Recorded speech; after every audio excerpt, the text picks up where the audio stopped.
Once the general layout is determined, you're ready to mix the mortar. Again, all Cultured Stone products are installed with Cultured Stone standard mortar mix. To prepare the mortar in a wheelbarrow or cement mixer, start by dry mixing an appropriate amount of each mortar ingredient, including any pigments. Tinting the mortar can greatly enhance the appearance of the finished installation and is easily done using iron oxide pigments. After mixing the dry ingredients, add SemStick mortar additives and small amounts of water. Mix thoroughly.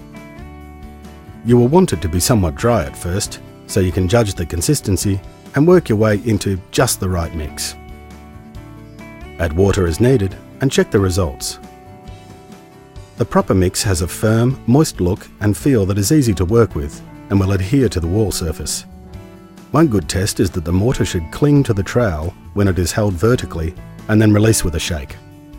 Mortar mixers can also be used, especially on larger projects.